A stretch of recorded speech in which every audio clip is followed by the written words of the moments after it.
अरे बहुत ये कैसा तथ्य है? कुछ ज्यादा ही करने का मतलब लेकर एक सब गायब कर दूंगा। टोटल का टोटल गायब है। बजट तो पीटी के लिए भी उतना ही इम्पोर्टेंट है जितना मेंस के लिए।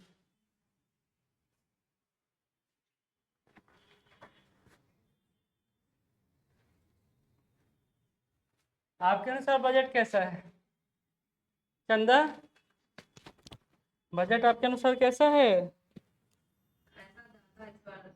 वो तो हम सुने वहां से कि ज्यादा पैसा दे दिया है और आप करोड़पति हो गए रातों रात। उसके अलावा विकास के काम के लिए ज्यादा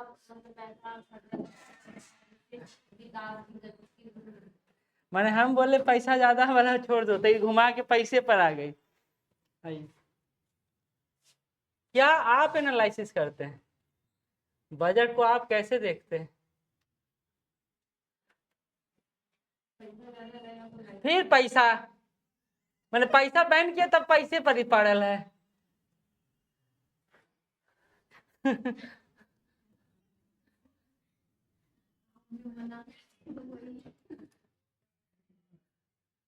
पैसा के अलावा कुछ उसमें है? क्या है रोहित, क्या है?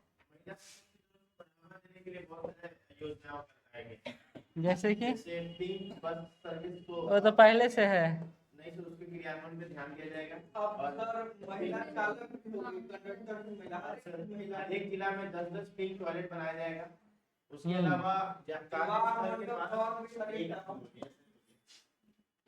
कार्यस्थल पर महिलाओं के कार्यस्थल के पास हॉस्टल निर्माण कराया जाएगा, जिससे उसे रहने और खाने की सुविधा होगी। साथ ही हर एक पंचायत में विवाह मंडप का आयोजन कराया जाएगा, जहां गरीब महिलाओं के लिए विवाह के अवसर प्रदान किए जाएंगे। इससे क्या होगा? और एक चीज और है सर कि जो महिला छात्रवृत्ति दिया जा रहा था उसमें दोगुना किया जाएगा उसके रकम को, जिससे आर्थिक सहायता उपलब्ध कराया जाएगा तथा शिक्षा के क्षेत्र में एवं अर्थव्यवस्था के क्षेत्र में बढ़ावा मिलेगा। कौन से महिला को?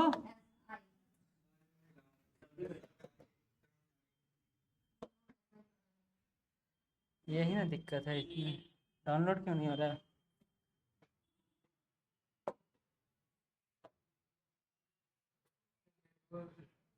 नेटवर्क इशू नहीं है।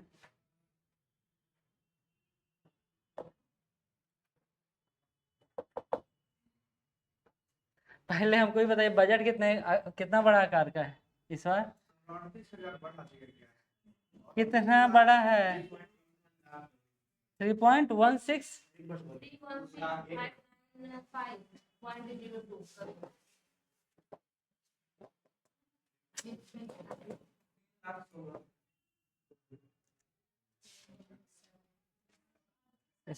समझ के बाहर जा रहा है।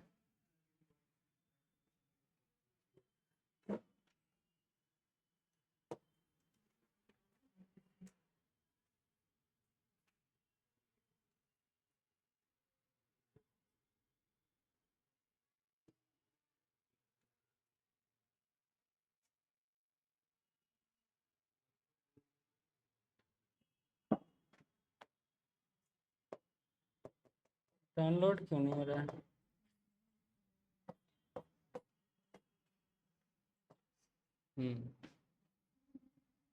चलिए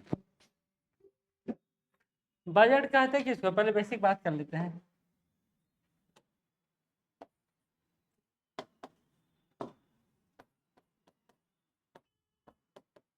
दो 2025-26 क्यों लिखेंगे पहले बता चुके हैं। अच्छा एक बात और बता देते हैं मेंस वालों के लिए। छुट्टी आपका कब से हो रहा है? 7 या 8 से हो रहा होगा, 9 से हो रहा होगा।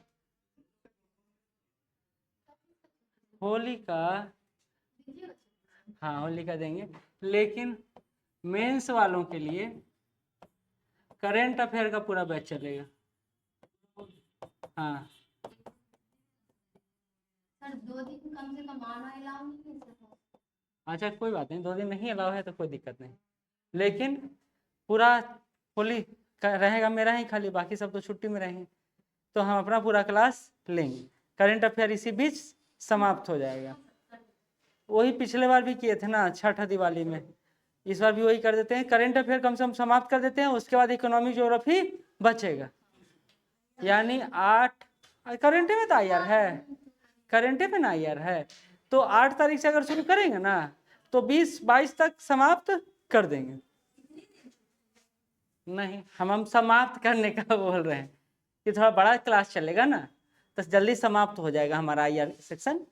और अभी हम लोग कल या परसों आपको टॉपिक पूरा बता देंगे कौन कौन सा सेक्शन हम लोग पूरे इस सेशन में समाप्त करने वाले हैं। यानी करंट अफेयर का जितना सेशन होगा, जो क्लास होगा, वो सारा सेशन हम पहले आपको बता देंगे, तो आपको एक आइडिया रहेगा कि इतना हमारे पास टॉपिक कवर हो जाएगा। अगर आपको उसमें से लगा कि नहीं सर इसमें से ये टॉपिक तो बच रहा है, जैसे हम 50+ टॉपिक आपको दिए चूज करके कि नहीं इतना टॉपिक है जो हमको कवर करना है, और अगर आपको लगा कि नहीं सर उससे अलावा भी ये टॉपिक है तो उसको भी शामिल कर लिया जाएगा। तो पूरा होली के तक हम लोग, होली के बाद तक हम लोग इसको कंप्लीट करवा देंगे, तो आपका ये समस्या का समाधान हो जाए। क्योंकि करंट अफेयर एक बड़ा इशू है, कितना पढ़े वो रखा ही रह जाता है। ठीक, तो ये सेशन हमारा होली में चलेगा।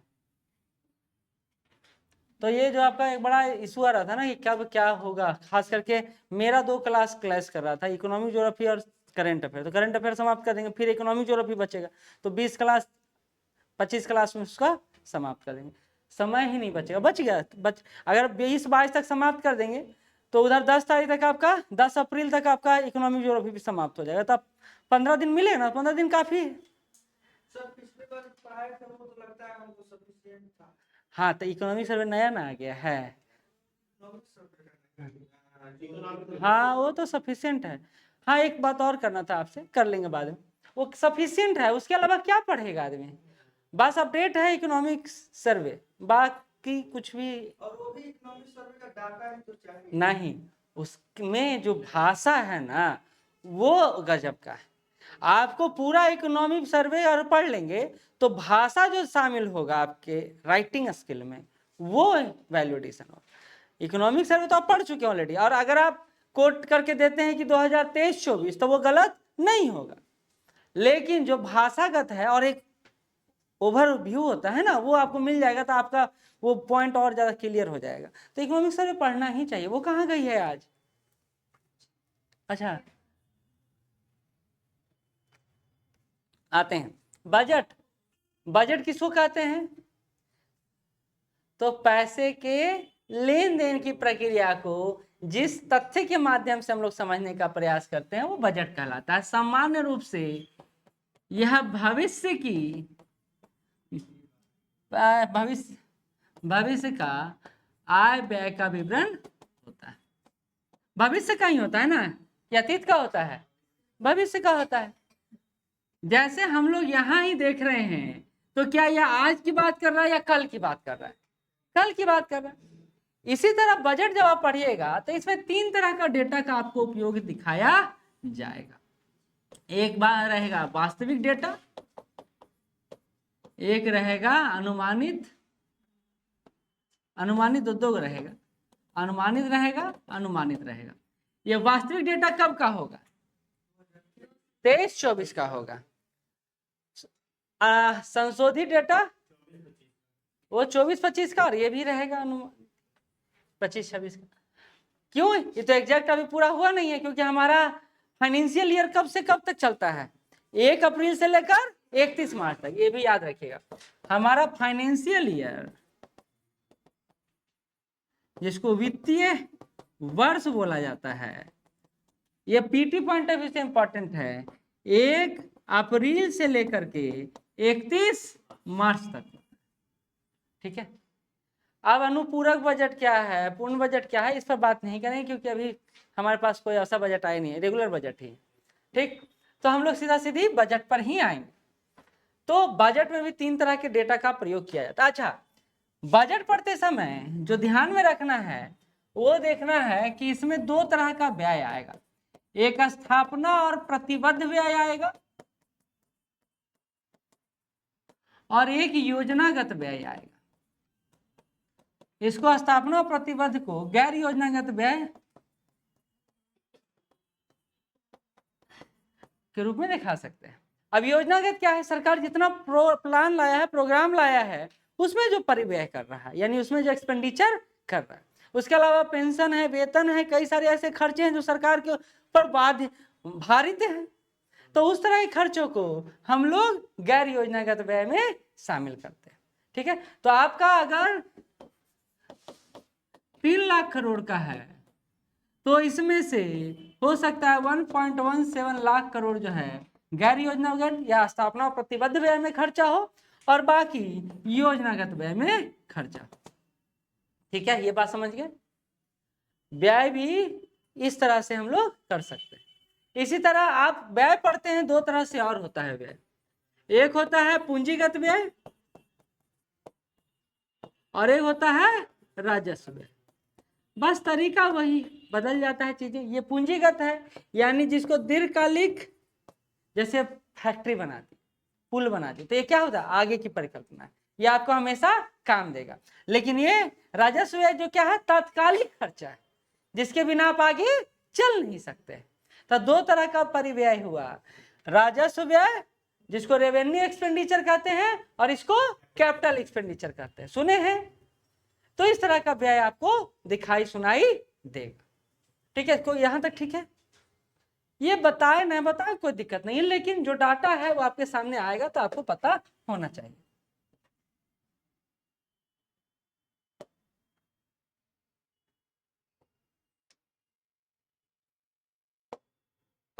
चलिए अब बजट को देख लेते हैं।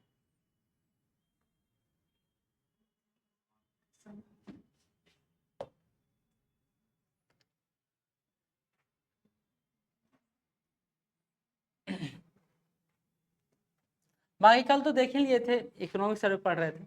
ये बजट कई रूपों में आपके लिए अनमोल बजट है। क्यों अनमोल बजट है? क्योंकि इसी साल इलेक्शन आने वाला है और चुनाव के समय बजट की प्राथमिकता बदल जाती है और कहीं ना कहीं ये बजट आपको समावेशी प्रकृति का दिखाई दे रहा होगा। समावेशी प्रकृति कहने का मतलब है सबको साथ लेकर। क्या हुआ? नाखूने देखते रहती है, डेली नया नया पेंट लगाती है। तो तुम इधर देखो, जब लगे भी नहीं किया तो क्या देखने लायक है। चल, ये बजट, अब देखिए बजट की प्रकृति बदली है, डिजिटल बजट अब पेश होता है, पहले फिजिकल बजट पेश होता था। बजट में मुख्य बात जो पीटी और मेंस दोनों पॉइंट ऑफ व्यू से इंपॉर्टेंट है वो यहाँ से शुरू हो जाता है। ठीक है, पहली बात कि हमारा बजट का आकार कितना बड़ा है। देखिए ये डेटा ना आपको हर समय काम देगा, खास करके आपको 1 साल, अगला 1 साल तो काम देने वाला है, चाहे पीटी पॉइंट ऑफ व्यू से हो चाहे मेंस पॉइंट ऑफ व्यू से। 3,16,895.02 करोड़, यही हम ऐसे लिख सकते हैं 3.16 लाख करोड़। कोई दिक्कत? ठीक है, ये डेटा आपसे पूछा जा सकता है और अगर याद रहेगा तो वैल्यू एडिशन के काम आ सकता है। ठीक है, इसके अलावा जो सबसे ज्यादा जिस मद में खर्च हुआ है वह है शिक्षा विभाग, 60,096 करोड़। ठीक है, इसके बाद स्वास्थ्य विभाग, फिर गृह विभाग, फिर ऊर्जा विभाग। तो ऐसे करके अभी इसको पूरा नहीं पढ़ना क्योंकि नीचे पूरा पढ़ना है हमको पर डायग्राम के माध्यम से। तो हम देख रहे हैं कि पिछले 8-9 सालों से बिहार सरकार जिस पर सबसे ज्यादा काम कर रही है वो क्षेत्र है शिक्षा विभाग का क्षेत्र। इस बार बजट 60,000 प्लस यानी 61,000 के आसपास हो गया है, 61,000 करोड़ है। ठीक है, और इस बार का बजट सबसे बड़ा बजट है। हालांकि सब साल का बजट सबसे बड़ा ही बजट होता है, लेकिन इस बार थोड़ा 3 लाख का आंकड़ा हम लोग क्रॉस किए और ये एक क्रम रहा है जो आपको देखना भी चाहिए। खैर, उसके अलावा जो लैंग्वेज है वो ये है आपके सामने, 3,16,895 करोड़। देखिए इसमें क्या दिया, देखिए अब यही लैंग्वेज है जैसा जैसा आपको लिखने आना चाहिए। हम सोचते हैं कि लिख सकते हैं सब, लेकिन प्रैक्टिस का जरूरत है। राजनीति से लेकर नौकरी, आपका कॉपी लाए थे फिर नहीं लाए, आज घर पे लेते आएंगे, चलिएगा मेरे साथ, ले लीजिएगा। ठीक है, हम आप लाते हैं जिस दिन आप आते नहीं हैं। क्यों नहीं आए थे कल? तो नीचे देखने से क्या होगा, ऊपर ना लेके आते हैं। बोले थे क्या? याद ही नहीं रहता है। राजनीति से लेकर नौकरी रोजगार तक बिहार की महिलाएं सफलता का परचम लहरा रही हैं। परचम और बुलंद हो, इसके लिए देखिए कि एक सेंस हुआ कहने का। हम लिख सकते थे कि महिला सशक्तिकरण जो सामान्य वैल्यू है, तो ये एक अच्छा लैंग्वेज था, इसलिए मैंने इसको जोड़ा है, ऐड ऑन किया है कि परचम और बुलंद हो, इसके लिए वित्तीय वर्ष 25-26 के में सरकार ने बहुआयामी घोषणाएं की हैं। बजट में 52 घोषणाएं की गई हैं, जिनमें 12 नितांत आधी आबादी के हित में। अब देखिए, हम हर बार महिला करें, इससे अच्छा है कि हम अपने शब्दों को बदल दें। एक टर्म यहाँ देखिए क्या लिखा, आधी आबादी। आधी आबादी टर्म यूज ही होता है महिलाओं के परिप्रेक्ष्य में। एक बहुत ही छोटा सा पॉइंट है, लेकिन बहुत क्लिकिंग पॉइंट, ये ना आपको लीक से हटके बना देता है। कहता वस्तुतः यह बढ़ते बिहार की वानगी है और सरकार के दृष्टिकोण का एक नमूना भी है कि सरकार आखिर भविष्य में क्या देख रही है। नीतीश कुमार की सरकार चाहती है कि विकास की पटरी पर दोनों पहिए बराबर चाल से आगे बढ़े। यहां भी महिला का नाम नहीं लिया, लेकिन अर्थ स्पष्ट है कि कहना क्या चाह रहे। हम लोग को भाषा वाक पटुता पर इस लेवल पर काम करना चाहिए। इसी तरह कहते हैं आगे बढ़े तभी मंजिल तक पहुंच पाएंगे। पुरुषों की तरह जब महिलाएं भी सशक्त समर्थ होंगी, तभी बिहार की विकास दर हाई अंक में बनी रहेगी और तभी प्रति व्यक्ति आय में वृद्धि भी होगा। और महिलाओं के लिए वेडिंग जून से स्थान आवंटित होगा चलंत व्यायामशाला, इसको क्या कहते हैं, मूविंग जिम टाइप का। हाँ, मूविंग जिम टाइप, जो गाड़ी में आज तक देखते हैं पुस्तकालय रहता है, वैसे ही जिम तैयार किया जाएगा। हाँ, ट्रेनर भी महिलाएं ही रहेंगी। ठीक है, तो एक तरह से सरकारी सेवा का भी निर्माण यहाँ पर कर दिया गया है। कहता है पिंक टॉयलेट बनाया जाएगा। इसी तरह कहता है शिक्षा स्वास्थ्य से लेकर रोजगार सृजन के कई उपाय किए गए हैं। शहरों में नगर चिकित्सा केंद्र की स्थापना होगी और बेगूसराय में कैंसर अस्पताल भी खोला जा रहा है। तो ये पीटी पॉइंट भी से इंपॉर्टेंट क्वेश्चन हो गया कि कैंसर संस्थान कहाँ स्थापित किया जा रहा है, तो बेगूसराय में स्थान। अब बीपीएससी का जैसा इस बार क्वेश्चन दिया हो तो यही पूछेगा कि भाई अगला कैंसर संस्थान बिहार में कहाँ स्थापित किया जा रहा है। 4 ऑप्शन रहेगा, उसमें बेगूसराय भी अपना एक रहेगा। हालांकि इस अगली बार ऐसा आएगा नहीं, हमको ऐसा अनुमान है। लगभग आएगा, सीट ज्यादा वो नहीं कह रहे हैं, ऐसा क्वेश्चन नहीं आएगा इतना कमजोर आएगा, तो वन लाइन फैक्ट है। हाँ, सीट कम हो गया तो थोड़ा सा क्वालिटी बढ़ेगा, लेकिन वही तो सेम टाइम पे रहेगा। इस बार कुछ और ही था मनसा आयोग का, जो नॉर्मलाइजेशन वाला था ना, मल्टीपल सेट का मैटर इसलिए अटका है। मल्टीपल सेट नहीं रहता, सिंगल सेट रहता है, इतना आसान क्वेश्चन सेट नहीं होता है। वो मल्टीपल सेट था। ये तो 6 तारीख के आंदोलन का प्रभाव कहिए कि नॉर्मलाइजेशन को हटाना पड़ा उनको। खैर चलिए, तो कुछ ना हो से अच्छा है सब कुछ हो, पर सरकार काम कर रही है और सरकार इस बार फिर से महिलाओं को केंद्र में रखकर, चाहे शिक्षा हो, स्वास्थ्य हो या फिर कृषि कार्य हो, सब में महिला को केंद्र में रखा गया है। क्योंकि सबको पता है कि नीतीश कुमार जी का आधा आबादी पर पूरा प्रभाव है। ठीक है, आगे बढ़े। अभी पिंक टॉयलेट आप पटना में कहाँ कहाँ देखे हैं? स्टेशन में लगा है नहीं, चलंत वाला पिंक टॉयलेट। एगो हम देखे हैं, हम तो गांधी मैदान में नहीं देखे। देखा था जब ओकेजन हुआ था तब। ऐसे ये मैरिन ड्राइव पर जाइएगा, कोना में लगा हुआ है, वो हमेशा स्टेबल है। चलिए, ये है आपका ग्रोथ रेट बजट का। 2016-17 में 1,44,000 का बजट हमारा था, और यही 1,44,000 का बजट आज कितना पहुंच गया है? 3.16 लाख करोड़ का बजट पहुंच गया है। अच्छा, इस कंपैरिजन को दिखाने के लिए आप ये भी देख सकते हैं, नहीं तो पिछले साल से भी कंपैरिजन कर सकते हैं, जब 2,78,725 करोड़ का बजट था और इस लाख 3,16,895 करोड़ का बजट है, तो कंपैरेटिवली ये बजट ज्यादा है। ठीक है, यही बात बोल रहा है। चलिए आगे बढ़ते हैं। अच्छा, बजट बड़ा होने से क्या होता है? तो हम लोग सभी जानते हैं कि सरकार का मुख्य कार्य बजट के माध्यम से सामाजिक सेवाओं पर, इसको ऐसे नहीं, यहाँ सामाजिक सेवाओं पर खर्च बढ़ाने से, क्योंकि सबसे ज्यादा सरकार कहाँ खर्चा करती है? सामाजिक सेवा में। फिर कहाँ खर्चा करती है? आर्थिक सेवा में, और फिर सामान्य सेवा में। तो जितना ज्यादा बड़ा बजट होगा, सरकार के जब प्राथमिकता के केंद्र में है, उस पर सरकार का प्रभाव बढ़ता चला जाएगा। और समाज में अगर हम लोग कार्य ज्यादा कर पाएंगे तो लोकतांत्रिक मूल्यों का विकास होता चला जाएगा। ठीक है, तो आगे बढ़ते हैं। 7 सरोकार है और 7 लक्ष्य है। 7 सरोकार मतलब 7 फोकस पॉइंट है इस बार सरकार के। दैनिक जागरण ये कहता है, क्या कहता है, तो सुशिक्षित समाज, यानी बजट में शिक्षा पर 60,000+ करोड़ रुपए का प्रावधान किया गया है, यानी 61,000 करोड़ का प्रावधान है लगभग। और इससे समाज क्या होगा, शिक्षित होगा। सरकार का योजना का उद्देश्य हर एक प्रखंड में एक डिग्री कॉलेज खोला जाए।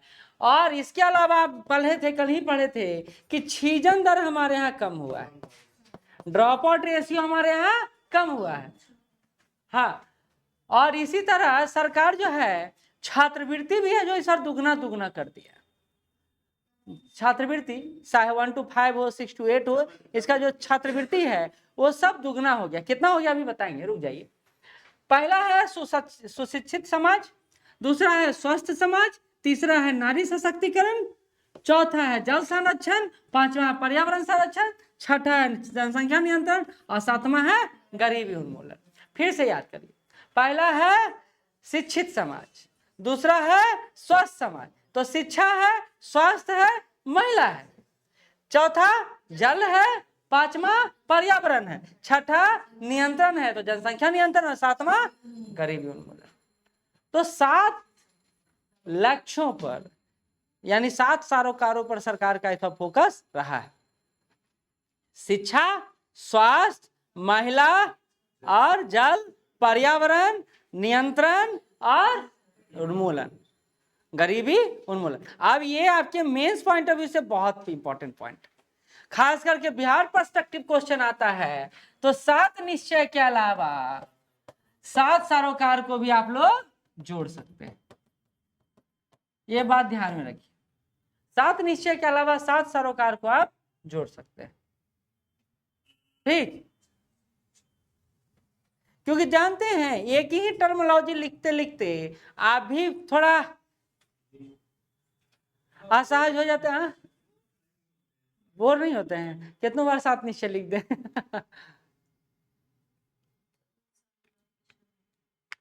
आप हो ना हो, एग्जामिनर तो हो जाता है। अगर आप एक ही तरह का भाषा रखेंगे तो नंबर उठना मुश्किल हो जाएगा। ठीक है, तो ये याद हो गया, 7 सरोकार 7 निश्चय, ठीक। नहीं कोई क्रम की जरूरत। अब आते हैं सरकार की प्राथमिकताएं क्या है। तो प्राथमिकताओं में वही हो गया घुमा फिरा के। अब नियुक्ति और रोजगार है तो गरीबी उन्मूलन हो गया, महिला सशक्तिकरण, नारी सशक्तिकरण वहां लिखा हुआ था, विभिन्न वर्गों का कल्याण हो गया, स्वास्थ्य क्षेत्र हो गया, शिक्षा हो गया, कृषि और ग्रामीण विकास हो गया। और सब में कितना कितना आवंटन दिया गया है वो सब साइड में दिया हुआ है। अच्छा छोड़ दीजिए,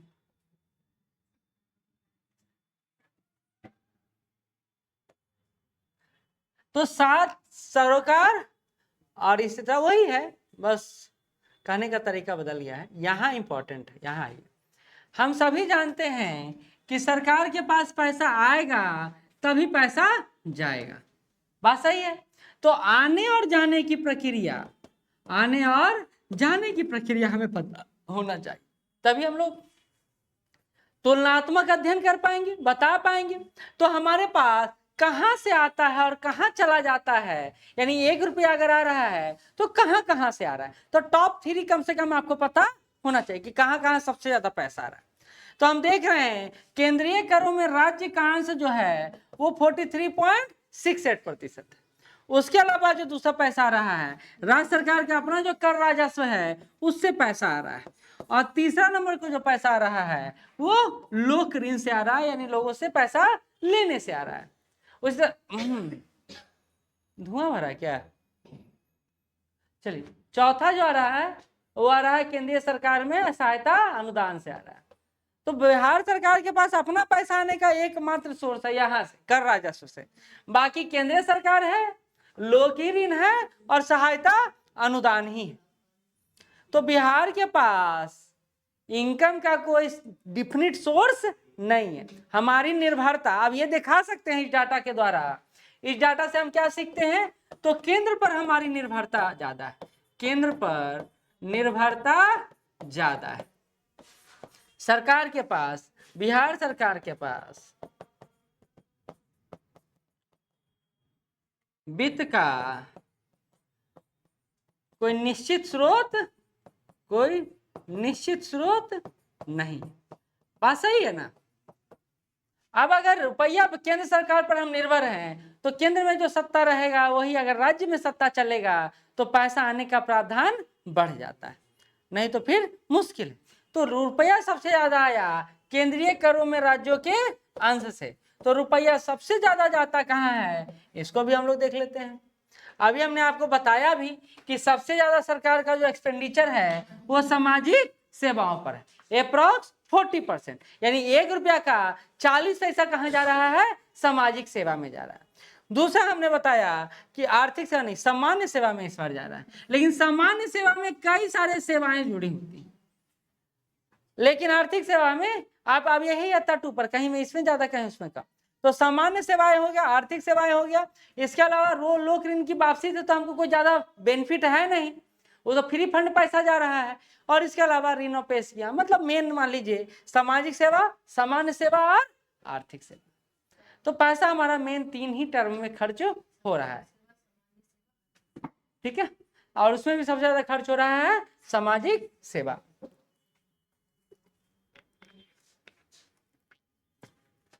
ठीक है,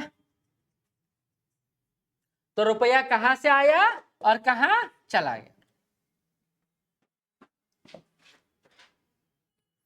अब इसमें देख लीजिए, यही बात को जो ऊपर परसेंटेज में था यहां पर आंकड़ों में दिखाया गया है।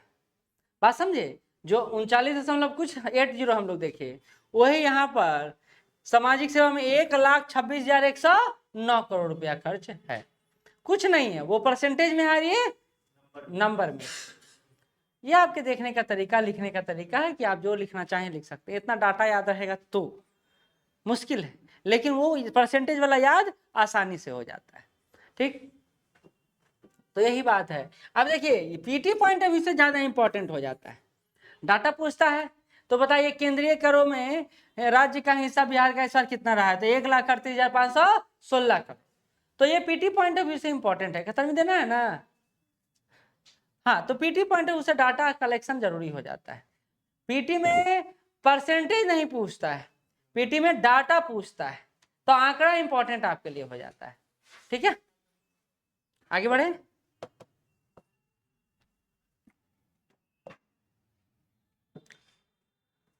यही बात है कि हमारा इस बार का बजट रहा है 3.16 लाख करोड़ का।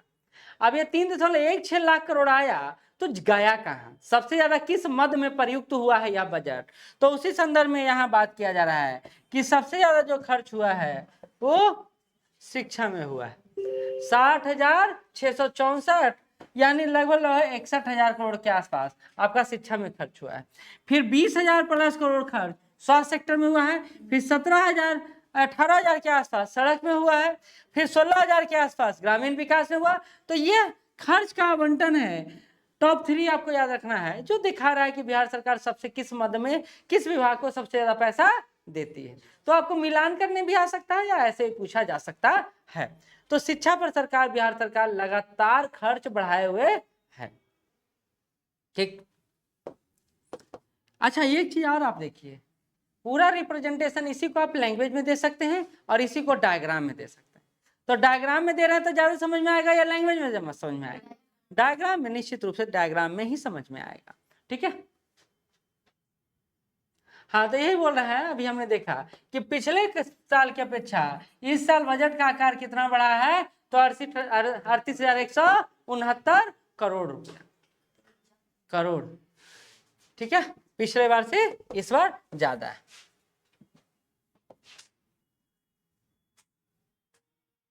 अब देखिए, जो ऊपर हमने देखा उसी का परसेंटेज वाला पार्ट है जो नीचे हमने दिखाया। ये शिक्षा में अगर कितना हजार करोड़ खर्च हुआ, 61,000 करोड़ के आसपास, तो उस परसेंटेज में कितना आता है, तो 19% के आसपास, 24% के आसपास ये परसेंटेज में डाटा है। तो बिहार सरकार अपने पूरे बजट का 19% अगर शिक्षा में खर्च करती है तो ये बिहार के ग्रोइंग स्टेट के रूप में बनने में महत्वपूर्ण भूमिका निभा सकता है, क्योंकि शिक्षा और स्वास्थ्य पिलर है हमारा, तभी जीवन प्रत्याशा लाइफ एक्सपेक्टेंसी बढ़ेगा। तो सरकार ने शिक्षा पर भी काम किया, स्वास्थ्य पर भी काम किया, ठीक है। बोला जाता है ना HDI ह्यूमन डेवलपमेंट इंडेक्स में 3 आयामों पर चर्चा किया गया है, शिक्षा, स्वास्थ्य और जीवन प्रत्याशा, life expectancy, education and health care. तो सरकार, बिहार सरकार तो लगातार शिक्षा पर और स्वास्थ्य पर खर्च बढ़ाए हुए है। तो सरकार चाह रही है कि मानव को संसाधन के रूप में कन्वर्ट किया जाए। कल हम पढ़ा रहे थे, याद होगा, मानव को संसाधन के रूप में अभिव्यक्त करने का प्रयास बिहार सरकार कर रही है। और ये जो मानव को संसाधन के रूप में व्यक्त करना है, तो इसमें शिक्षा का, इसमें स्वास्थ्य सेक्टर का योगदान काफी महत्वपूर्ण है, ठीक है। चलिए आगे बढ़ते हैं। अब आते ही 2 खर्चा होता है। अभी हमने शुरू में बताया, एक तो वेतन पेंशन ये सब में खर्च होता है, एक योजनागत व्यय में खर्च होता है। तो यहाँ ये डाटा दिखा रहा है कि कैसे 25-26 में 2,135 करोड़ के आसपास खर्च होगा स्थापना और प्रतिबद्ध व्यय में। यानी योजनागत व्यय में हमारे यहाँ 1,16,000 के आसपास खर्चा होगा। 3,16,000 का बजट है, तो 2 लाख करोड़ का बजट अगर यही खर्चा हो गया तो 1,16,000 का बजट योजनागत व्यय में खर्च होगा। और बिहार के पिछड़ेपन का कारण भी यहीं से निकलकर सामने आता है। जब हम स्थापना और प्रतिबद्ध व्यय में ज्यादा खर्चा करते हैं और कुछ निर्माण और कुछ नया करने में कम खर्चा करते हैं, जो स्टैब्लिश है उसको स्टैब्लिश रखने में हमारा ज्यादा खर्च है, रिक्रिएशन में हमारा ज्यादा खर्च नहीं। वेतन पेंशन सब आता है। गैर योजनागत व्यय में जो निर्माण कार्य होते हैं वो भी तो सॉरी, जो जैसे बापू का बोलते हैं, तो ये सब गैर योजनागत व्यय में ही तो आया। नहीं, अब ये नहीं, ये आप देखिए, सरकार अगर योजनागत में इसको शामिल किए हुए, यानी नीतिगत आपका सरकार का प्रयास है, तो वो योजनागत में आएगा। सरकार अगर उस बापू सभागार को चलाने के लिए 50 एम्प्लॉय रखे हुए हैं और उस पर जो खर्च जा रहा है वो स्थापना और प्रतिबद्ध व्यय में जा रहा है। बात समझे? जैसे हमने टीचर भर्ती किया तो अभी 50,000 60,000 करोड़ तो एक्स्ट्रा जा रहा है टीचर को देने में। शिक्षक भर्ती के बाद टीचर को आपको स्टेब्लिश तो रखना है, तो वो खर्चा जो स्कूल बनाने में होना चाहिए था वो खर्चा टीचर्स को देने में जा रहा है। और ये क्या होता है ना, ये कम होता है तो सरकार को काम करने की थोड़ा अधिकार ज्यादा मिल जाता है, क्योंकि पैसा ज्यादा रहता है। पैसे नहीं है तो कहां से खर्चा होगा।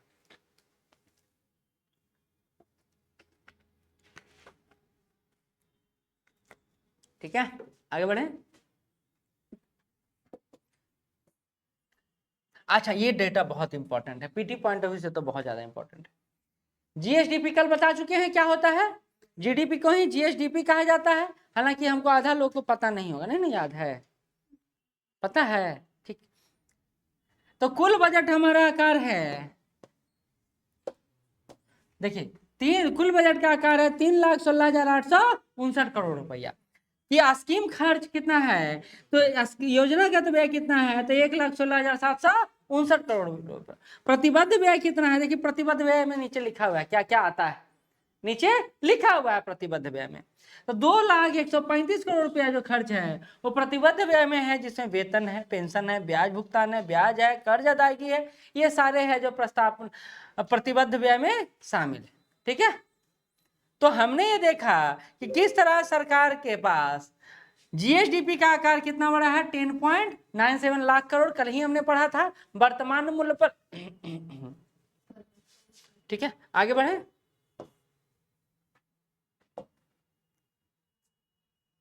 ये अभी पढ़ चुके हैं हम लोग। अब आता है कि स्कीम मद में बिहार सरकार कितना खर्चा कर रही है। तो देखिए 3 साल से देखिए कि सरकार का योजनागत व्यय जो है वो 1 लाख करोड़ के आसपास ही कम ही होता है, ज्यादा नहीं होता। इस बार पहली बार है कि सरकार प्लान करने में और उसको इम्प्लीमेंट करने में ज्यादा पैसे का उपयोग कर रही है, 1,16,750 करोड़ का।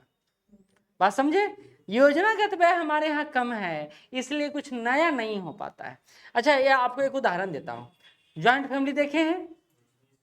ज्वाइंट फैमिली विकास बहुत तेजी से नहीं करता है, नहीं तो कर भी सकता है। दो स्थितियां, कब करेगा? जब मानव को संसाधन के रूप में परिवर्तित कर दिया जाएगा। कब नहीं करेगा? जब एक ऊपर चार को निर्भर रहेगा। और ज्वाइंट फैमिली में समानता यही होता है, भैया वो कमा रहे थे, हमारा क्या जरूरत है, और ऐसे भी जानता हम कमाएंगे तो सब लेवे करेगा, तो इससे अच्छा हम ही लेते रहे। एक ये भी मनोदशा से ग्रसित रहता है इंसान, इसलिए वहां आराम से जिंदगी जीने का महत्व ज्यादा होता है। ज्वाइंट फैमिली है कि नहीं के पास? यहाँ आपके पास है, इसलिए आपका मुंह बन रहा है। अब देखिए, रिप्रेजेंटेशन का एक तरीका है। हम आपको ये दिखाने के लिए यहाँ बैठे हुए नहीं कि डाटा आप याद करिए, आप यहाँ रिप्रेजेंटेशन का तरीका सीखिए कि हम लोग डाटा को कैसे प्रेजेंट कर सकते हैं। डाटा को ऊपर प्रेजेंट भी किया गया, नीचे भी प्रेजेंट किया गया। बात वही रहा, ग्रामीण विकास में कितना खर्च हुआ, ऊर्जा में कितना खर्च हुआ, कल्याण में कितना खर्च हुआ, शिक्षा में परिव्यय हमारा कितना बढ़ा है। तो ये डाटा आपको लिखने का एक नया व्यवस्था देगा। और जीएस में तो इस तरह का प्रेजेंटेशन काफी मायने रखता है जीएस में, और याद करना भी आसान हो जाता है। ठीक है, ये याद हो जाने हो जाएगा। हाँ, ऑफकोर्स नंबर बढ़ेगा, ऑफकोर्स नंबर बढ़ेगा। इसलिए हम लैंग्वेज को छोड़ दिए हैं, डेटा प्रेजेंटेशन लाए हैं। प्रेजेंटेशन मतलब होता है कि आपको अगर दिख रहा है तो वो याद जल्दी हो जाए। ठीक, अच्छा यहाँ आते हैं, महिलाएं बनेगी पर्यटन गाइड। छठ से धार्मिक पर्यटन योजना को शुरू करने पर सरकार का फोकस। अभी टूरिस्ट गाइड आप जाते हैं, नालंदा खंडहर में जाइएगा, राजगीर जाइएगा, तो आपको गाइड मिलेगा। सामान्यतः वो गाइड पुरुष ही होता है, महिलाएं नहीं होती। अब इसी बात को नीतीश कुमार जी दिल पर ले लिया क्या? नहीं, अब हम जाएंगे कहीं घूमने तो हमको प्रगति यात्रा में महिला ही बताइए कैसे कैसे क्या होता है। तो इससे क्या होगा, लोकल लेवल पर महिलाएं भी आगे निकल पाएंगी, क्योंकि कहानी सुनाने में तो महिला से अच्छा पुरुष हो नहीं सकते हैं। उनको तो एक का बारीक से बारीक कहानी का अंश पता होता है, पुरुष तो कहीं से घाल मिल करके निकल भी जाएगा। लेकिन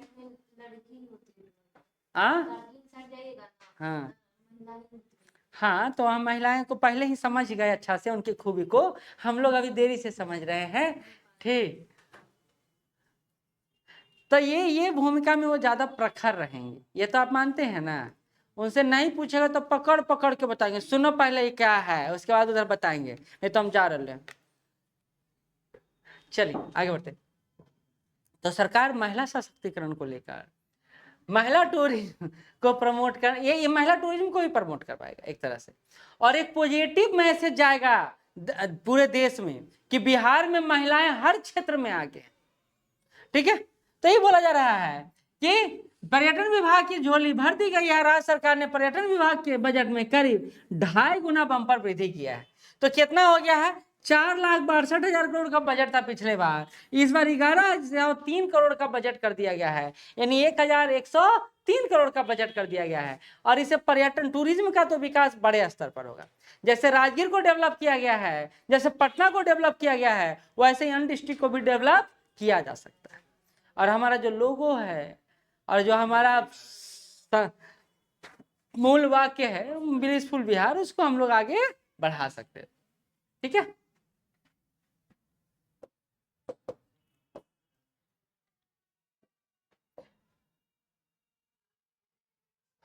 देखिए बात तो ही है। देखिए महिलाओं क्या क्या, छठ पूजा से के अवसर पर धार्मिक पर्यटन योजना की शुरुआत की जाएगी, जिसमें महिलाओं का योगदान रहेगा। इसी तरह का इको टूरिज्म एवं होटल निर्माण आदि भी किया जाएगा, और इसे धार्मिक पर्यटन को विकास। अभी हम पढ़ रहे थे एक योजना जिसमें सड़क किनारे बड़े बड़े होटल का निर्माण कार्य किया जा रहा है, और पटना में भी 3-4-5 सितारा होटल का निर्माण किया जा रहा है। और एक उसमें से अपना पाटलिपुत्रा ही है जो चाणक्य के बगल में। पहले हमारे यहाँ एक यही था मौर्य, चाणक्य भी आता था 3 स्टार की 5 स्टार 4 स्टार है, हमको आइडिया नहीं है, लेकिन मौर्य में सारे लोग रुकते थे। अब बिहार सरकार अपना 3 होटल जो बना रही है वो 5 स्टार बना रही है। अब सस्ता दुनिया में कुछ नहीं है, अगर आप खर्चा करेंगे तो आपको अच्छा मिलेगा, नहीं तो सस्ता में कुछ अच्छा नहीं मिलता है। चलिए, कहते सारण जिले में सोनपुर स्थित विश्व प्रसिद्ध बाबा हरिनाथ मंदिर क्षेत्र में को वाराणसी के काशी विश्वनाथ कॉरिडोर की तरह विकसित किया जा रहा है। बहुत ही इंपॉर्टेंट पॉइंट है, सोनपुर स्थित बाबा हरिहरनाथ मंदिर। तो ये क्वेश्चन पीटी में भी पूछ सकता है और ये आप वैल्यू एडिशन का काम भी कर सकते हैं। खास करके ऐसे में बिहार टूरिज्म को लेकर अगर आ गया या बिहार की विकास यात्रा में टूरिज्म या बिहार की विकास यात्रा के बारे में पूछ दिया गया तो वहां बिहार पर्यटन को सूचित किया जा सकता है, दिखाया जा सकता है। बिहार में पर्यटन को, बिहार में स्पोर्ट्स टूरिज्म को, इन सबको प्रमोट किया जा सकता है। ठीक है, इसी तरह बोला जा रहा है वाराणसी के काशी विश्वनाथ की कॉरिडोर की तरफ बनाया जा रहा है। गया जिले का प्रसिद्ध विष्णुपद मंदिर को डेवलप करने की बात हो रही है। इसी तरह से कैमूर का चमट का एडवेंचर हब के रूप में विकसित करने की बात हो रही है। तो सरकार लगातार प्रयास कर रही है और यही बोले पटना में 3 5 स्टार होटलों का निर्माण किया जा रहा है। तो सरकार लगातार टूरिज्म को बढ़ाने के लिए इस तरह की योजनाओं, इस तरह की नीतियों का निर्माण कर रही है। जैसे अभी आप कहीं जाते हैं तो कहीं भी सस्ता सुस्ता होटल ढूंढते हैं जहां से रात भर ठहर के निकल जाए, लेकिन यही सस्ता सुस्ता होटल आपके लिए इसलिए कीमती है क्योंकि आपको कोई जानता नहीं और आपके पास पैसा वैसा है नहीं, मारवो करेगा तो कोई काला मारेगा। लेकिन जब वही करोड़पति लोग आते हैं, अरबपति लोग आते हैं, तो उनके लिए सिक्योरिटी बहुत ज्यादा मायने रखता है, तो उनके लिए कुछ और व्यवस्था, उनको किसी तरह तकलीफ ना हो, और वो खर्च करने के लिए आते हैं। तो खर्च करने के लिए आते हैं तो हम लोग खर्च करने का साधन उपलब्ध करा रहे हैं और इसलिए हम लोग लग्जीरियस लाइफ उनके लिए रिप्रेजेंट करने का बात कर रहे हैं। ठीक है,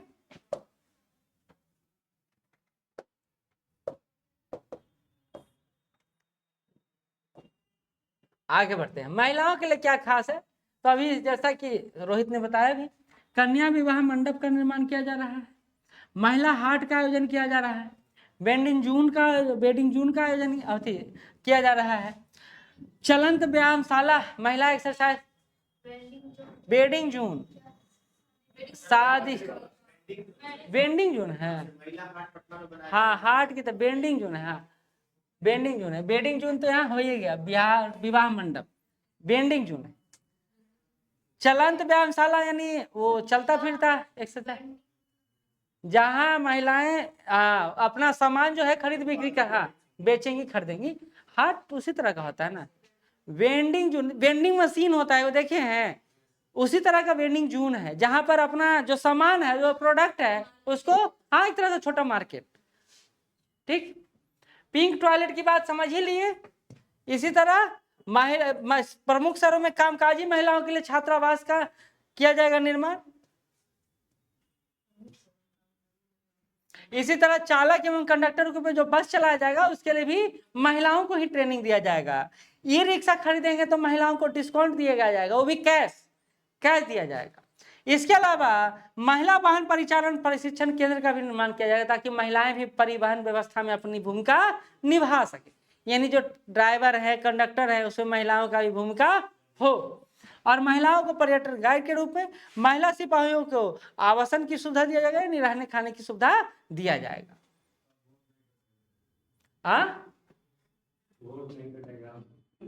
वोट कटेगा कि नहीं कटेगा वो तो अलग बात है। अच्छा आते हैं, यही बात अभी की है, बेटियों के लिए प्रत्येक पंचायत में कन्या विवाह मंडप बनाया जाएगा और ये कहा जा रहा है कि जिसमें गरीब लड़कियों, कन्याओं, कामकाजी महिलाओं सहित हर वर्ग की महिलाओं के कल्याण पर ध्यान दिया गया है।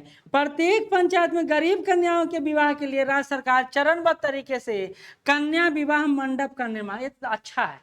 महिला सशक्तिकरण के परिप्रेक्ष्य में इस तरह के प्रोग्राम को आप लोग शामिल कर सकते हैं। अब देखिए ना, सबसे ज्यादा समस्या एक माँ बाप को क्या होता है, अपने बच्चियों का विवाह संस्कार करना।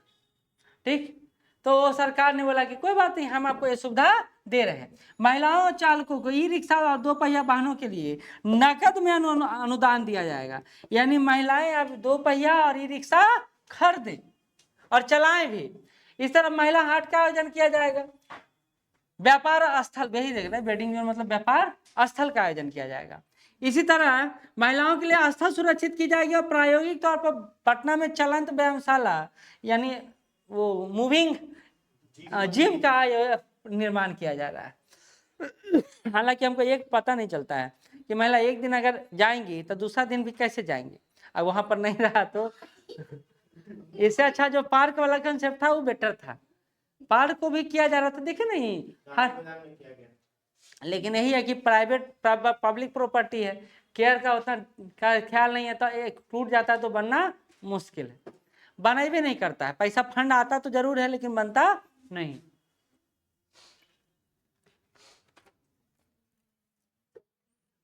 ये जो विवाह मंडप का आयोजन है ना, ये बिहार सरकार के लिए एक बहुत अच्छा प्रोग्राम होगा आगे जाकर। खैर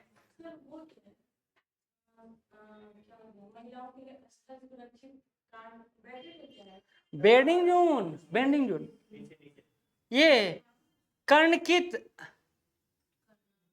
कर्णांकित है, वही महिलाओं के लिए स्थल सुरक्षित कर्णांकित शब्द का प्रयोग किया गया, ये दिमाग में नहीं क्या है, ये टर्म है कुछ उसी संदर्भ में, महिला को सुरक्षित स्थल उपलब्ध कराने के संदर्भ में, लेकिन उसका एग्जैक्ट मीनिंग नहीं पता है।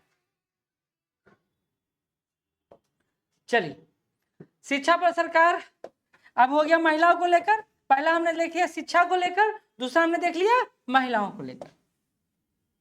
अच्छा शिक्षा पर यहाँ पर भी है, हमने अभी देखा कि शिक्षा पर सरकार 19.24% पैसा खर्च करने में जा रही है, पिछले साल यह 18.89% था जो इस बार बढ़कर 19.24% हो गया।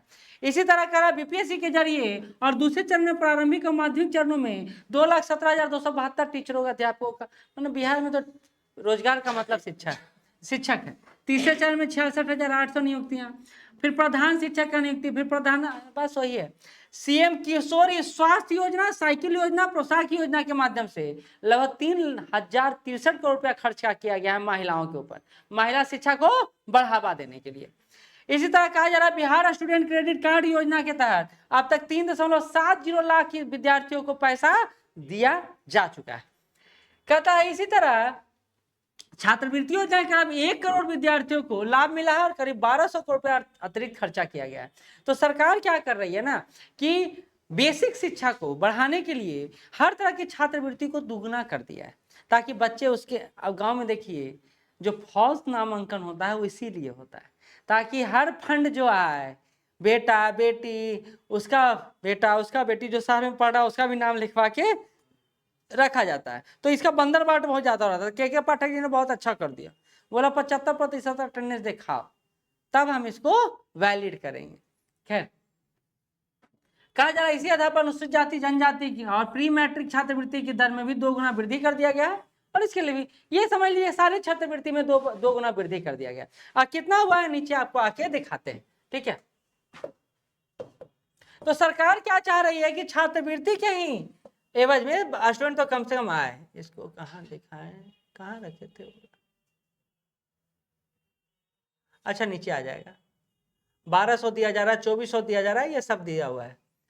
कहते हैं ये देखिए बड़ा अच्छा निर्माण किया गया है, पुनपुन जानते ही हैं, 100 एकड़ में बनेगा स्पोर्ट्स सिटी, यही बन रहा है बिहार अति राजगीर में जैसे बना खेल मैदान वैसा ही पाटलिपुत्रा में ये बन जाएगा, पुनपुन में बन जाएगा, पाटलिपुत्रा तो बना हुआ है।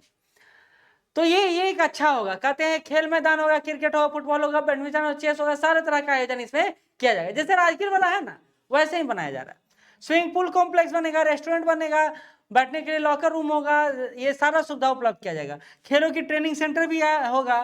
तो इस तरह सरकार एक पूरा स्पोर्ट्स सिटी का निर्माण करने जा रही है पुनपुन में। तो पुनपुन भी एरिया जो है अब बहुत धीरे धीरे प्रसिद्ध हो जाएगा। चलिए आगे बढ़ते हैं। हाँ बहुत दिन से बिहार पटना के आसपास कोई बड़ा डेवलपमेंट नहीं हुआ था, ये एक बड़ा डेवलपमेंट है। सरकार किसानों पर भी जोर देने की बात कर रही है। देखिए बिहार एक कृषि प्रधान राज्य है और इसकी प्रधानता को बनाए रखने के लिए कृषि पर जोर देना या कार्य करना आवश्यक है, और इसी बात को सरकार ने ध्यान में रखते हुए इस बार सरकारी सुधा आउटलेट का प्रोग्राम लेकर आया है। अच्छा आप सामान्यतः सुधा आउटलेट हर जगह देखते होंगे,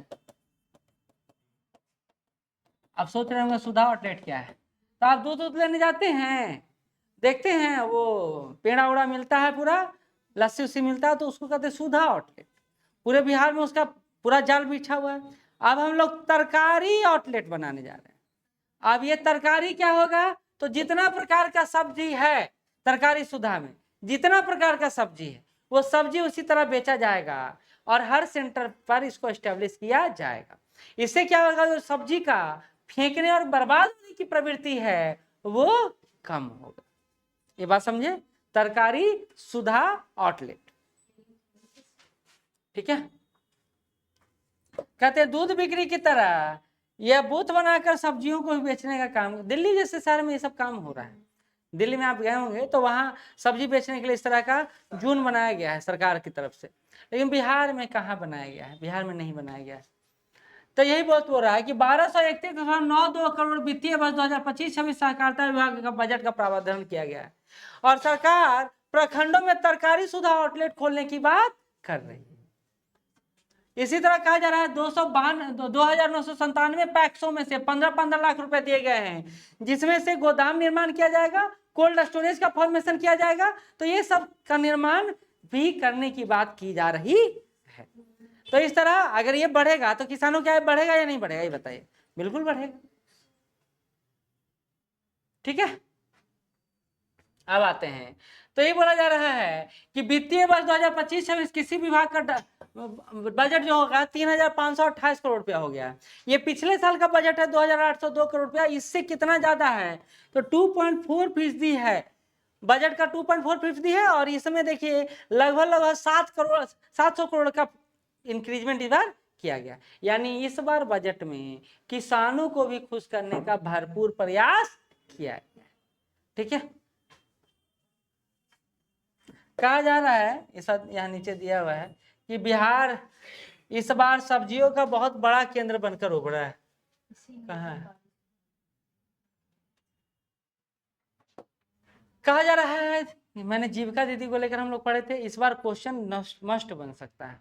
देखिए क्या कर रहा है, आवास शौचालय निर्माण का जीविका दीदियों और समृद्ध करने समेत अन्य योजनाओं पर भी 15,586 करोड़ रुपए खर्च होने की बात कही गई है। इसी तरह शिक्षा के बाद ग्रामीण विकास पर सबसे अधिक राशि खर्च करने की बात कही गई है। इसी तरह प्रधानमंत्री मुख्यमंत्री आवास योजना हो, लोहिया स्वच्छ भारत अभियान हो, उन सब को जीविका दीदियों से जोड़ने की बात की जा रही है। कहा जा जीविका दीदी को और सशक्त करने के लिए मंडल भवन बनाए जाएंगे।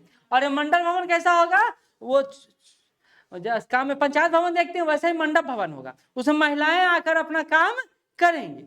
तो जीविका भवन के नाम से अगले 3 वर्षों में भवन निर्माण का कार्य पूर्ण किया जाएगा, जहां जीविका दीदी बैठकर विभिन्न प्रोग्राम पर बात करेंगे। बात समझ गए। गांव में भी क्या होता है, पंचायत भवन में जाइएगा तो बूढ़ा बुजुर्ग लोग बैठे रहेंगे, वो उनका अपना परिचर्चा चलते रहेगा, लेकिन वहां तो महिलाएं जा नहीं सकती हैं। और गांव में जाते होंगे तो अथी बना रहता था पहले, दलान जानते हैं, हाँ, तो दलान बना रहता था, उस वो पंचायत भवन की तरह ही काम करता था। यानी गांव के जितना बुजुर्ग होते थे वहीं पे बैठ के बातचीत करते थे। अब सरकार ने इसी तरह का सुविधा महिलाओं के परिप्रेक्ष्य में भी दिया है, नाम रखा है जीविका भवन, ठीक है।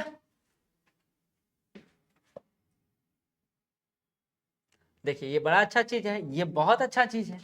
पर्यावरण के परिप्रेक्ष्य में लगातार क्वेश्चन पूछना जारी रखे हुए है और सरकार ने बोला है कि हवा की शुद्धता पर हम 100 करोड़ रुपया खर्चा करें। अभी आप देख रहे होंगे पटना में 2-3 बात निश्चित रूप से, एक तो वो कौन कहते हैं वाटर कैनन की तरह जो आजकल आ गया है, जो रात में आपका रोड पर पानी छिड़कते रहता है, ड्रॉप फुब्बारा विधि की तरह। सरकार लगातार इसी तरह आजकल ऑटोमेटिक मशीन आ गया है जो सफाई करता है, देखे हैं रात में निकले हैं, वो झाड़ू मारने वाला मशीन होता है, ट्रक से मराता है, ऐसे ऐसे घूमते रहता है, नहीं देखिए, हाँ नहीं देखिए, ठीक। तुम लोग रात में पटना टूरिज्म को प्रमोट करो, ठीक, एक बार निकाल लेना। दिन में भी चलता है, लेकिन इन लोग के एरिया में नहीं चलेगा, जहाँ डेंस है वहाँ नहीं चलता है, जहाँ खुला है वहीं दिन में चलेगा, क्योंकि दिन में अगर वो चलेगा जिस स्पीड से वो चलता है वैसे में तो पटने जाम हो जाएगा।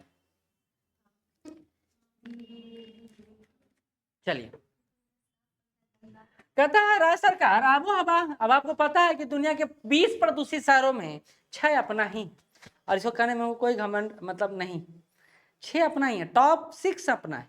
टॉप 6 मतलब टॉप 20 में 20 अपना ही सिटी है। तो बिहार सरकार यह प्रयास कर रही है कि इस आबो हवा को शुद्ध किया जाए, और इसीलिए यह खर्च करने की बात कर रही है। प्रदेश में वायु गुणवत्ता में सुधार के लिए तथा वायु प्रदूषण को नियंत्रण करने के लिए 100 करोड़ रुपया लगाया गया है। कहा जा रहा है इसके लिए क्लीन एयर ट्रांसफॉर्मेशन परियोजना को जमीन पर उतारने की बात की जा रही है। इंपॉर्टेंट बात यहाँ पर है, बिहार में हवा को शुद्ध करने के लिए बिहार क्लीन एयर ट्रांसफॉर्मेशन परियोजना शुरू किया गया है। ये प्रोग्राम याद रखिएगा, मेंस में बहुत काम देगा। दिल्ली मुंबई के अलावा देश के प्रमुख मेट्रो शहरों में बिहार एकीकृत केंद्र की स्थापना करेगा, जिसमें पारंपरिक शिल्प के साथ साथ हस्तकला शिल्प का भी प्रचार प्रसार किया जाएगा। और इससे क्या होगा, तो मशीन से अगर निर्माण नहीं होगा तो वायु प्रदूषण की रोकथाम करने में मददगार होगा। इसी तरह लोक कला संस्कृति को भी प्रमोट करने पर बिहार सरकार फोकस कर रही है। आगे बढ़ते हैं। हाँ, एक अच्छा बात कहा जा रहा है कि सम्राट चौधरी जी ने कहा कि नीतीश कुमार जी का सपना था कि बिहार के हर जिला को 5 घंटे से पटना से जोड़ दे। ये 2027 तक 4 घंटे पर आ जाए, यानी हम लोग रोड को ऐसा हेमा मालिनी के गाल की तरह बना देंगे, जो लालू प्रसाद यादव कमेंट किए थे। याद है नहीं? आप लोगों को कहाँ पता होगा। हाँ, पहले का बात है, 2003 का बात है। ओ, अभी चंदा पूछो ये कैसे हो गया घटना, तब मेरे से पूछो ना। ये मामा सुने हैं ना ये बात? तो कैसा रोड हो गया, तो बुढ़ गए। तो कल उदाहरण भी दे रहे थे कि कोई गाड़ी गांव में चलता नहीं था, टमटम चलता था, बेचारा टमटम खींच लेता था। गाड़ी तो एक बार कहाँ गिरे, कहाँ पलटा, कहाँ खराब हुआ, कोई पता ही नहीं। एक बार अपने दीदी के लिए लड़का देखने जा रहे थे 2006 में। देखने क्या जा रहे थे, मैंने गए थे। जिस गाड़ी को लेके गए, एक बार लेके गए तो बेचारा का एक दरवाजा खुल गया, और दूसरा बार में गाड़ी बीच रास्ते में पंक्चर हो गया। मतलब गाड़ी जा ही नहीं सकता था, इतना ज्यादा स्विंग होता था। और ये रियल बात है, पटना की सड़क वैसे ही रहता था। अभी एक आध सड़क ही जो ऐसा दिख सकता है, नहीं तो नहीं दिखेगा, ना के बराबर। खैर, तो एक अच्छा दूरदर्शी सोच है कि 4 घंटा में रहता काहे लगी, कहाँ चलता, चलने के लिए भी जगह होना चाहिए था ना। हाँ, वो अम्बेसडर कार का खूब था। अम्बेसडर कार हमेशा रहा है, अभी भी। हाँ ठीक, आ जाओ यहाँ, तुम वही कार ले लेना, ठीक। सरकार से बना, उसको रुपये नहीं चाहिए। चले, कहता गंगा पर 2005 में 2 लेन वाले 3 और 4 लेन वाले एक पुल था, हमने उसको बढ़ा दिया है, 2 लेन वाले 3 कर दिया, 4 लेन वाले 7 और 6 लेन वाले 4 पुल बना दिए। तो ये इंफ्रास्ट्रक्चर इंप्रूवमेंट की बात कर रहे हैं यहाँ पर सम्राट चौधरी जी। कह रहे हैं कि 1.17 लाख किलोमीटर हो गया है बिहार के सड़क की लंबाई, और 1503 ग्रामीण सड़कों को मौजूदा वित्त वर्ष में निर्माण किया गया। तो सरकार कह रही है कि हम लगातार इंफ्रास्ट्रक्चर पर जोर दे रहे हैं, और वो जोड़ कैसे दे रहे हैं तो दिखा रही है कि कैसे हम लोग निर्माण कार्य करने में लगे हुए हैं। कहता गंडक पर, सोन पर, फल्गु पर पुलों की संख्या बढ़ा है, हालांकि पुल कैसा बना है इस पर बात नहीं किया है। हाँ, तो पुल बना तो है, लेकिन चला कितना है इस बात होना चाहिए। खैर, ये हो गया, ये हो गया। मनीष कश्यप जी आजकल कहाँ बोल रहे हैं, वो तो बेचारे कामली जी का इंटरव्यू लेने में लगे हुए हैं।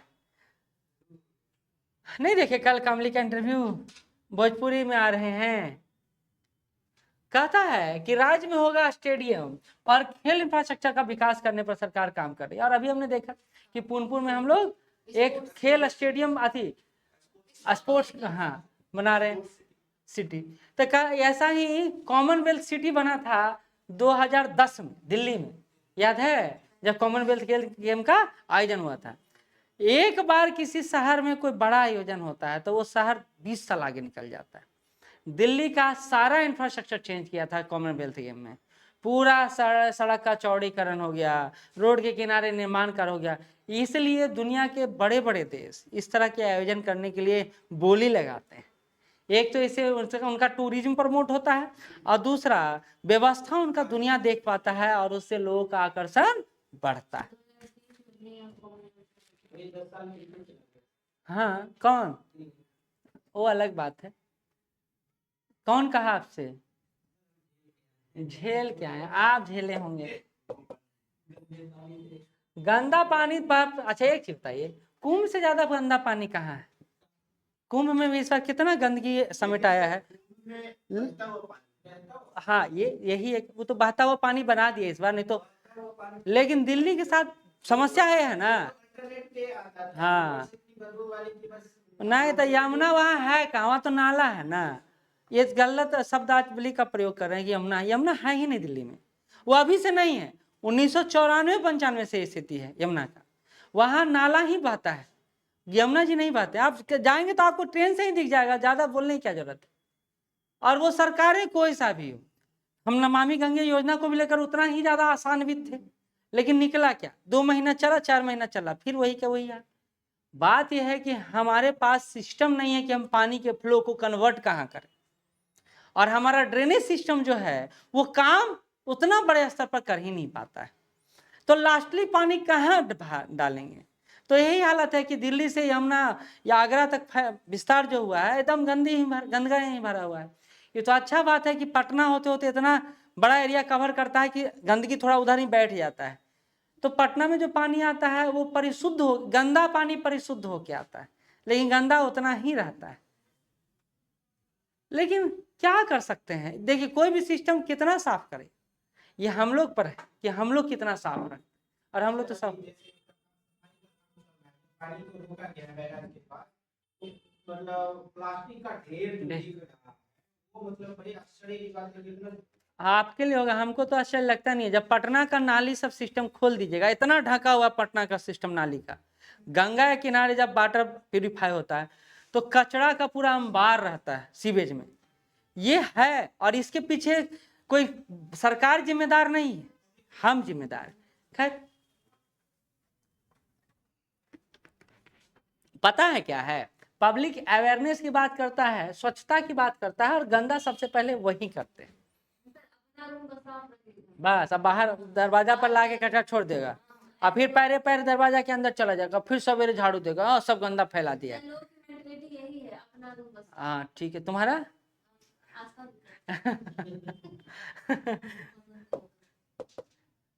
आस पास के घरों क्लास का भी कर दो तब ना।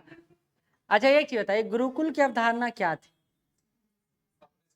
और हमको याद है कि हम सरकारी स्कूल में हम लोग की प्रार्थना के पहले चुना जाता था जो याद है?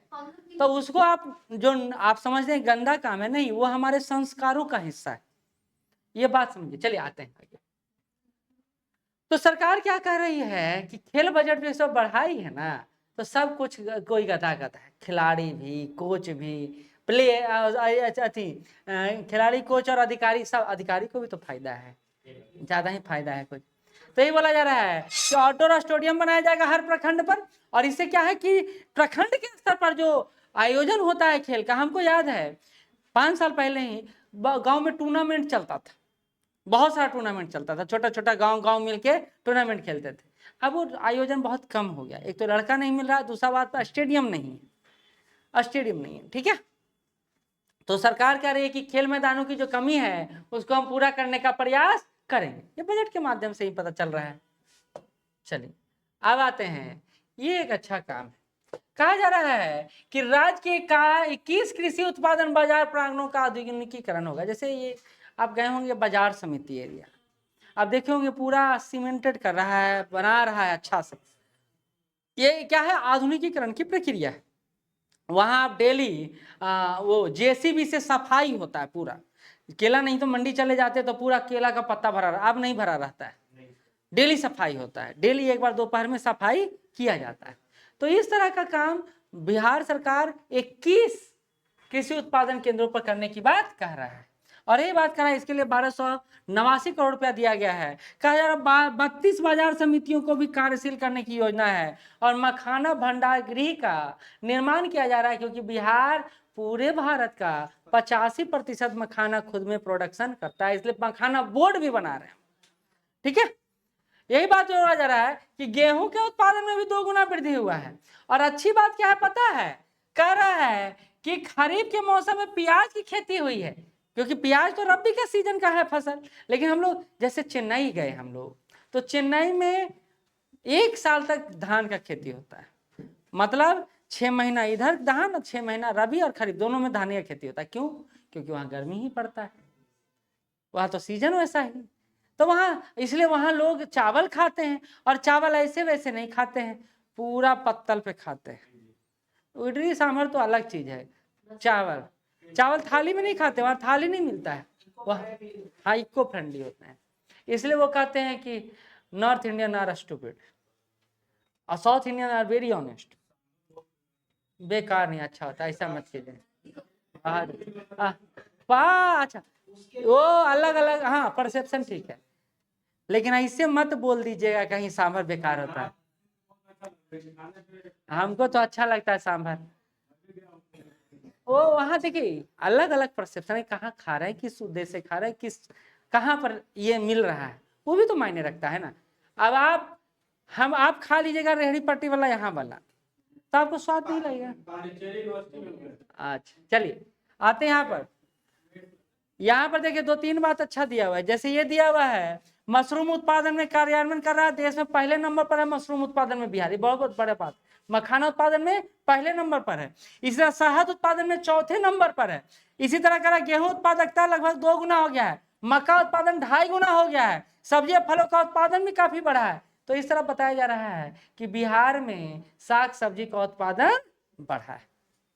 ठीक है, कहा जा रहा है कि तरकारी सुधा ऑलरेडी बता दिया, ऑलरेडी दलहन किसानों को मिलेगा उचित दाम, और इसलिए अरहर मूंग ये सब पर एमएसपी पर सरकार पैसा देने की बात कहा है। इस बार एमएसपी पर पैसा दिया जाएगा, और एक कह रहा है कि अरहर मूंग और उड़द आदि को न्यूनतम समर्थन मूल्य दिया जाएगा, ताकि बिहार जो कृषि रोड मैप 4 पढ़े हैं, याद है, दलहन और तिलहन का उत्पादन बढ़ाने की बात कर रही है, तो सरकार बजट के माध्यम से एमएसपी देकर आपको ज्यादा उत्पादन करने के लिए प्रेरित करेगी। सर ये बात समझे? नहीं समझे? हमारे यहाँ दलहन तिलहन लोग नहीं उत्पादित करते हैं, तो हम आपको पैसा देंगे, भैया तुम उपजाओ, हम तुमको 5,000 रुपया देंगे पर क्विंटल, तो आप कहेगा चलो ये ही देगा, तो हमको उत्पादन करने में क्या जाता है। प्रॉब्लम है खरीद और बिक्री का, प्रॉब्लम उत्पादन प्रोडक्शन का नहीं है, प्रॉब्लम है कि हम लोग इस उत्पादन को करने के बाद बेचेंगे क्या। ठीक, तो ये बात हो गया, ये बात हो गया। यही बोला जा रहा है, एक और बात बोला जा रहा है कि टॉप योजना लेकर आए थे, याद है? टॉप मतलब टोमेटो ओनियन पोटैटो। तो सरकार क्या कर रही है कि आम मशरूम टमाटर आलू प्याज के लिए सेक्टर ऑफ एक्सीलेंस स्थापित किया जाएगा। सेंटर ऑफ एक्सीलेंस माने एक ही जगह पर आप उस सबको परिशोधित परिलक्षित करके उसको निर्यात कर सकते हैं। ठीक है,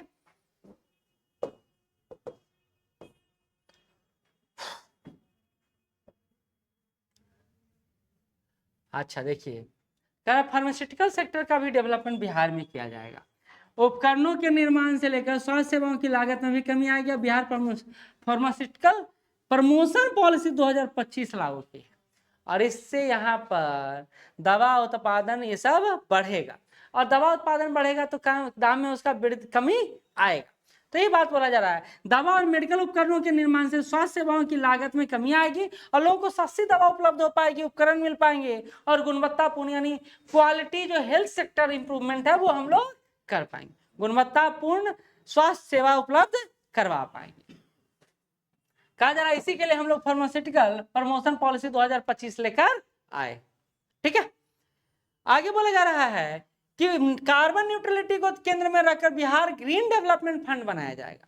एक अच्छा बात है, सरकार इसी संदर्भ में काम कर रही थी, क्या? जल जीवन हरियाली मिशन। अब सरकार ने तो कार्बन न्यूट्रलिटी पर पूरा फोकस कर दिया है। अब बिहार ग्रीन डेवलपमेंट फंड बनाएगा, और इससे क्या किया जाएगा? पौधा उत्पादन किया जाएगा, और पर्यावरण के लिए जो जैसे 100 करोड़ का हम लोग फंड लेकर आए, तो वो सरकार को देना पड़ रहा है, ये फंड के माध्यम से उनको लगातार मिल जाएगा। कहा जा रहा है कि 25-26 के बिहार बजट में पर्यावरण संरक्षण पर भी चर्चा किया गया, कार्बन न्यूट्रलिटी को केंद्र में रखकर बिहार ग्रीन डेवलपमेंट फंड बनाया जाएगा, और राज्य सरकार इस फंड में सीड फंड के रूप में 25 करोड़ रुपया निवेश करेगी। अब ये 25 करोड़ रुपया दिया गया है, ऐसे ही सारे सेक्टर से पैसा लिया जाएगा और इसको भरा जाएगा। ठीक है, इससे क्या करेगा, जलवायु अनुकूलन, कार्बन एवं कार्बन बनाने में मदद मिलेगी, सार्वजनिक पूंजी के निजी निवेश के साथ मिश्रित करके एक फंड को और बढ़ाया जाएगा और पर्यावरण संरक्षण का काम करवाया जाएगा। तो मेन है बिहार ग्रीन डेवलपमेंट फंड का निर्माण। बिहार सरकार कितना इसे सीड देगी, सीड फंड करेगी 25 करोड़। 25 करोड़। तो ये था हमारा बजट 2025 और 26।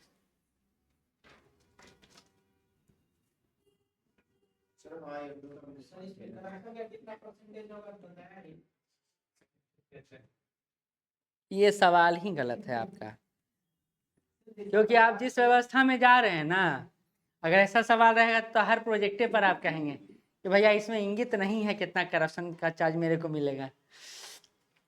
ये सब सिस्टम है, और आपको अगर इतना प्रॉब्लम है तो उस सिस्टम में जाकर वैसा बनिएगा नहीं, लेकिन अगर आप बन गए तो आप बोल नहीं सकते। अच्छा एक चीज बताइए, हम लोग क्या सोचते हैं ऑफिसर बनने के बाद?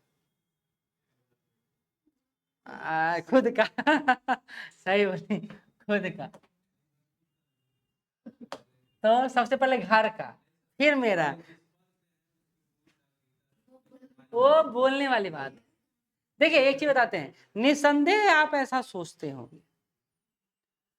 और निश्चित रूप से आपका मन बहुत पवित्र होगा गंगा की तरह, लेकिन जब पानी प्रदूषित डलाएगा तो आप माँ गंगा जब नहीं बच पाई हैं तो आप किस खेत की मूली?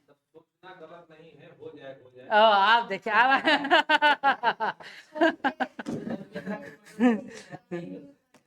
सिस्टम को आप बदल नहीं सकते, क्योंकि सिस्टम व्यक्ति पर नहीं चलता है। हाँ, जहां तक हो सके आप कोऑपरेटिव रहिए, मतलब सपोर्टिव रहिए, लेकिन आप अगर किसी को बदलने चलिएगा तो आपका हैसियत ही नहीं है कुछ। बड़ी बात है कि आपको बहुत 30 मार खां लग रहे होंगे आप खुद में, आपका कोई हैसियत नहीं है सिस्टम में जाने के बाद। आपको ये आप इतना छोटा सा भी अंग नहीं है, आपका वैल्यू क्या है? कोई वैल्यू नहीं। पता नहीं, कहीं तो होगा ही। सुंदर ये शहर हो ना हो, पिक्चर लेने वाला इसको सुंदर बना देता है। विषय वस्तु पर कहाँ पर फोकस करना है कि पिक्चर अच्छा है। जैसे अभी हम लोग के क्लास को ऐसा बना देगा, लगता है कितना पढ़ानशील वाला क्लास। ग्रुप में अभी देते हैं मैसेज कीजिए। सर पर्यटन क्षेत्र को परिवहन क्षेत्र को बढ़ावा देने के लिए छोटे छोटे हवाई अड्डों का। हाँ, अब अभी कल हमने पढ़े ही कि बिहार 3 करोड़ लोग वायुयान सेवा का, तो हम लोग क्या कर रहे हैं, छोटे छोटे एयरपोर्ट बनाने में लगे। तो वो तो अभी चल रहा है। बड़ी बात ये है ना, हाँ ठीक है, ये तो अच्छा बात है कि वहां से बिहार में सबसे ज्यादा जो एयरलाइंस का प्लेन आता है वह है इंडिगो, और बिहार सरकार या भारत सरकार के पास प्लेन ही नहीं, जहाज ही नहीं, तो सबसे पहले उस बेड़े को बढ़ाने की जरूरत है। उसका स्टैंडर्ड इतना ज्यादा बेंचमार्क मतलब क्लिष्ट है कि भारत में बहुत ज्यादा वायुयान सेवा को प्रमोट नहीं कर पाई है सरकार, क्योंकि एयरलाइंस ही तो रहना चाहिए ना, आपके पास इन्वेस्टमेंट भी तो आना चाहिए ना, अब उसमें है ही नहीं। मेरा ऑब्जर्वेशन कहता है एक समावेशी बजट जिसमें सबको खुश करने का प्रयास किया गया, और एक अच्छा बात यह है कि बिहार जैसे राज्य के लिए, स्टेट के लिए समावेशी विकास की अवधारणा को पूर्ण करने पर यह बजट फोकस करता है। यद्यपि यह राजनीतिक हितों को साधने का प्रयास अवश्य करता है, लेकिन सामाजिक रूप से यह समाज के हर वर्ग को साध रहा है। तो अच्छा बजट है, अच्छा और खराब कैसे करेंगे। हाँ, एक बात का कमी जो रिफ्लेक्ट दिखाई देता है वो है बेरोजगारी पर चर्चा ना हो पाए। क्या कर रहे हैं, एक बड़ी जो रोजगार को जनरेट करे। हाँ, और एक जो होता है ना, देखिए इस खुश करने का प्रयास है, जैसे महिलाओं को खुश कर दिए, किसानों को तात्कालिक खुशी पर ज्यादा दीर्घकालिक जो प्रवृत्ति है, और ऐसे भी जब चुनावी वर्ष होता है तो दीर्घकालिक प्रवृत्ति पर काम नहीं, अल्पकालिक मूल्यों पर ही काम किया। ठीक है, मैसेज कर देंगे। हाँ दे देते हैं।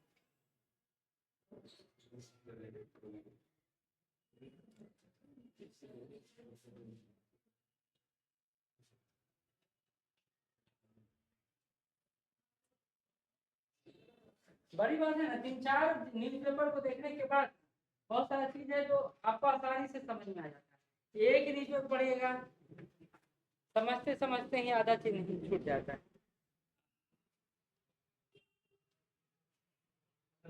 बजट में तो सब हो ही गया, इसको पॉइंट लिख लेते हैं। हाँ तो इस बजट तो हो ही गया कंप्लीट। अब इसका खाली क्या करना है, हमको MCQ बनवा देना है। अच्छा PT में करेंगे ना वो काम।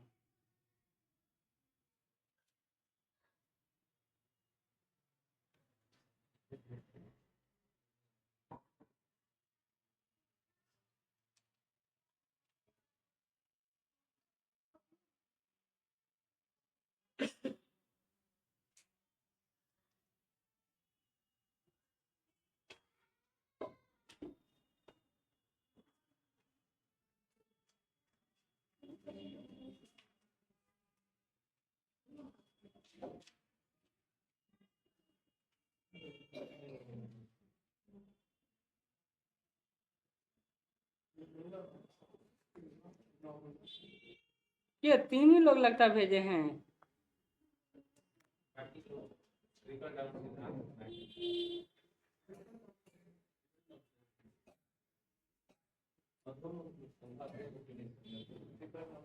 एक इंसान से अधोमुखी से आप करिएगा।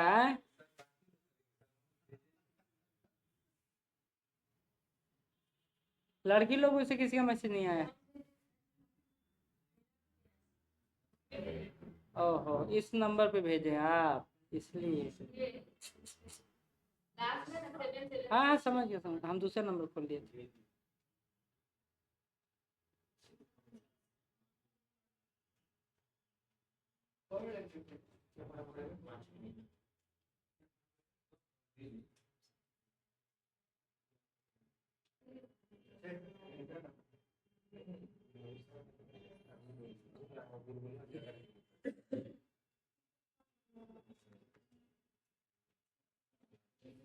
ठीक है, तो चला गया, जा ही रहा है, वो भी भेजा रहा है।